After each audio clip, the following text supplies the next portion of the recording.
ഇന്നൊരു ഈവനിങ് സ്നാക്കാണ് കാണിക്കുന്നത്. ഹെൽത്തി ആയിട്ടുള്ള ഒരു ഈവനിങ് സ്നാക്ക്. ഇത് നമുക്ക് ലഞ്ച് ബോക്സ് ആയിട്ടും കൊടുത്തുവിടാം കേട്ടോ. രാവിലെ നമുക്ക് ബ്രേക്ക്ഫാസ്റ്റ് ആക്കാൻ പറ്റിയ എളുപ്പത്തിനുള്ള ഒരു റെസിപ്പിയാണ്. വീട്ടിലുള്ള സാധനങ്ങൾ മാത്രം മതി. വെളിച്ചെണ്ണ ഒഴിച്ചിട്ടുണ്ട്. അതിലേക്ക് കടുകിട്ട് പൊട്ടിക്കാം.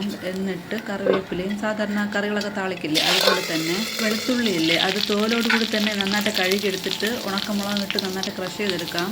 എരിവിന് ആവശ്യത്തിന് എടുത്താൽ മതി. എല്ലാം കൂടെ നന്നായിട്ട് വഴറ്റിയെടുക്കാം. ഇതിൻ്റെയൊക്കെ വെളുത്തുള്ളി നല്ല പച്ചച്ചുവ ഉണ്ടാകും. നന്നായിട്ട് ഇളക്കി കൊടുക്കണം. ചെറിയ തീയിലിട്ട് ഇളക്കാം. ഇപ്പോൾ നമ്മുടെ വെളുത്തുള്ളിയും ഉണക്കമുളകും നന്നായിട്ട് മൊരിഞ്ഞ് വന്നിട്ടുണ്ട്.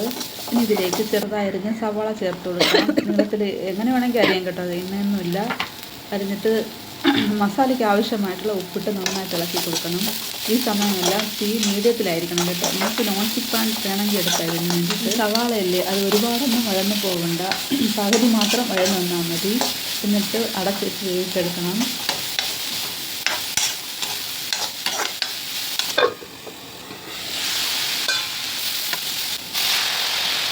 ഈ സമയം നമ്മൾ കുക്കറിൽ കടലയില്ലേ വെള്ളക്കടല അത് വേവിക്കാൻ വെച്ചിട്ടുണ്ടായിരുന്നു കേട്ടോ. നന്നായിട്ട് വെന്തെടുക്കും. ഒരുപാട് വേവിച്ച് കുഴച്ചെടുക്കണ്ട. ഈ ഒരു പരുവത്തിനെടുക്കാം. ഇനി ഇതിലേക്ക് ഈ കടലയും കൂടിയിട്ട് നന്നായിട്ട് മിക്സ് ചെയ്തെടുക്കാം. സാധാരണ കടലക്കറി സ്ഥിരമായിട്ട് കഴിക്കുന്ന കുട്ടികൾ അത് എപ്പോഴെപ്പോഴും കഴിക്കുമ്പോഴത്തേക്കും മടുപ്പ് വരും. അപ്പോൾ ഇത് ഒരുപാട് കടല ഉള്ളിലോട്ട് പോകാൻ ഹെൽപ്പ് ചെയ്യും ഈ ഒരു റെസിപ്പി. എന്നിട്ട് ചിരകിയ തേങ്ങ കൂടെ നമുക്ക് ചേർത്ത് മിക്സ് ചെയ്തെടുക്കാം. നിങ്ങൾക്ക് ഈ വീഡിയോ കാണുമ്പോൾ തന്നെ മനസ്സിലാകും നല്ല ഈസിയാണ്. ഇളക്കി ഉണ്ടാക്കുവാൻ പറ്റുന്നൊരു റെസിപ്പിയാണ്. അത് പെട്ടെന്നാവും.